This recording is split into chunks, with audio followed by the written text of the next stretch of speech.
तो दोस्तों, अगर आपने इस कहानी के पिछले पार्ट को नहीं देखा है तो आप हमारे चैनल डरावनी कहानियाँ पर जाकर देख सकते हैं। तो चलिए बढ़ते हैं आगे कहानी की ओर। अभी तक सब कुछ बिल्कुल ठीक था, लेकिन अगले ही पल कुछ बहुत बड़ा होने वाला था, जिसकी तो आशंका भी उन लोगों को नहीं थी। वे बस निरंतर चले जा रहे थे और हर गुजरते पल के साथ रात और गहरा रही थी, इसलिए उनके कदम 4 गुना अधिक तेजी के साथ आगे बढ़ रहे थे कि तभी अचानक उन्हें सामने से एक बैलगाड़ी आती हुई दिखाई दी। उसे देखकर वीना घबराकर चीखते हुए बोली, आदि भैया। क्या हुआ वीना, तुम ठीक हो ना? आदित्य ने पूछा। मैं तो ठीक हूँ भैया, पर वो देखिए सामने क्या है, वीना ने सामने इशारा करते हुए कहा। क्या? कहते हुए आदित्य ने सामने की तरफ देखा तो उसके भी होश उड़ गए। बाकी सबके भी पैरों तले जमीन खिसक गई। डर के मारे सबके मुंह सूख गए। अब हम क्या करेंगे आदि भैया? दिन में बैलगाड़ी की आवाज़ आ रही थी, पर बैलगाड़ी नहीं दिख रही थी, और अब बैलगाड़ी तो दिख रही है पर कोई आवाज़ नहीं आ रही है। घबराकर लगभग रोते हुए नेहा बोली। अरे नेहा, रो मत पगली, उसे संभालते हुए विकास ने कहा। आई थिंक हमें छिप जाना चाहिए इससे पहले कि वो बैलगाड़ी हमारे करीब आए, समीर ने कहा। समीर ठीक कह रहा है आदि, हम सामने उन झाड़ियों के पीछे छिप जाते हैं, लेट्स गो। कहते हुए सोनल उन झाड़ियों की तरफ बढ़ी। बाकी सब भी उसके पीछे जल्दी से उन झाड़ियों के पीछे जा छिपे।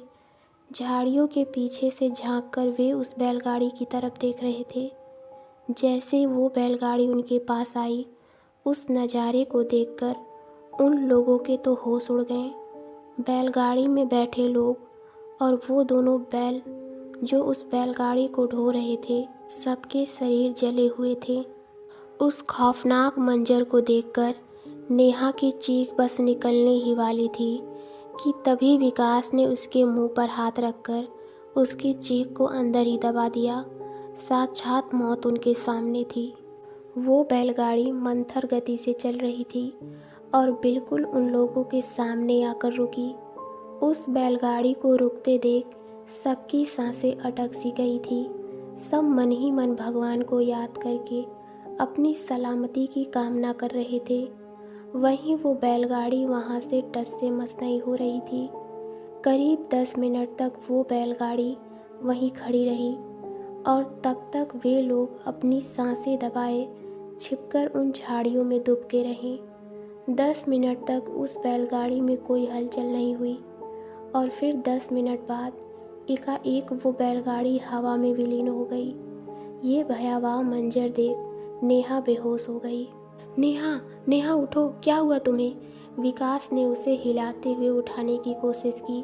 क्या हुआ विकास? समीर ने पूछा। पता नहीं यार, शायद डर के मारे बेहोश हो गई। ओह नो, अब क्या करें? घबराते हुए सोनल बोली। घबराइए मत दी, कहते हुए समीर ने अपने बैग से वाटर बोतल निकाला। नेहा के चेहरे पर थोड़ा पानी छिड़का, जिससे नेहा को होश आ गया। होश में आते ही वो चीखने लगी, please God save me, please भगवान, please save me please. Neha सब ठीक है, आदि ने उसे झकझोरते हुए कहा। आदि के झकझोरने के बाद नेहा पूरी तरह से होश में आ गई और रोते हुए आदि के गले लग गई। आदि ने भी बड़े भाई होने के नाते उसे सांत्वना देने की भरपूर कोशिश की। ये सब कुछ अभी पूरी तरह शांत भी नहीं हुआ था कि एक और नई मुसीबत आ गई। ये लोग जहाँ छिपकर बैठे हुए थे, वहाँ अचानक एक छोटे से बच्चे की रोने की आवाज़ बहुत तेज उनके कानों में गूंजने लगी। हे भगवान, अब ये क्या नई मुसीबत है? नर्वस होते हुए सोनल बोली। ये सोचने का टाइम नहीं है सोनल दी हमारे पास, अब हमें यहाँ ज़्यादा देर नहीं रुकना चाहिए, वीना ने कहा। वीना दी इज़ राइट, विकास ने भी अपनी सहमति जताई और वे लोग वहाँ से जल्दी निकल भागे। पर आखिर भागकर जाते तो जाते कहाँ? यहाँ तो चारों तरफ वही खौफनाक जंगल और रूह कपा देने वाली भयानक आवाज़ें उनका खून सुखा रही थी। भय और तिलिस्म का एक खौफनाक मंजर उनके सामने बाहें फैलाए खड़ा था और इन सब के बीच उनका आत्मविश्वास महासागर की उफनती लहरों के बीच थपेड़े खाती हुई एक छोटी सी नौका जैसा प्रतीत हो रहा था। तभी अचानक सोनल को उम्मीद की एक छोटी सी किरण नजर आई और वो खुश होकर बोली, गाइस वो देखो, वहाँ सामने नीचे की तरफ रोशनी दिख रही है, शायद वहाँ कोई घर है। बाकी सबने भी सोनल की बताई जगह पर अपनी नज़रें डाली। अरे हाँ, वहाँ तो बहुत रोशनी है, शायद एक से ज़्यादा घर हैं वहाँ, विकास ने कहा। इस खौफनाक जंगल में घर, मुझे तो कुछ अजीब सा लग रहा है, वीना ने कहा। यहाँ तो हर तरफ सब कुछ अजीब ही तो है, क्या पता हमें वाकई वहाँ कुछ मदद मिल जाए। ये भी तो हो सकता है ना कि वहाँ कोई रियल विलेज हो, समीर ने कहा। पर समीर, और इससे पहले कि वीना आगे कुछ बोलती, आदित्य ने उसे रोकते हुए कहा, लिसन वीना, आई नो तुम क्या कहना चाहती हो, पर डियर हमारे पास और कोई रास्ता भी तो नहीं है।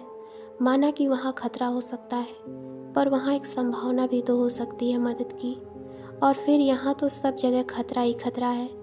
कहते हुए आदित्य ने अपनी बात खत्म की। या मुझे भी लगता है एक बार हमें वहाँ चलकर देखना चाहिए, शायद वहाँ से कोई हमें हेल्प मिल जाए, सोनल बोली। समीर, विकास और नेहा ने भी अपनी सहमति दर्ज करवा दी और वे लोग उस नए सफ़र पर निकल पड़े।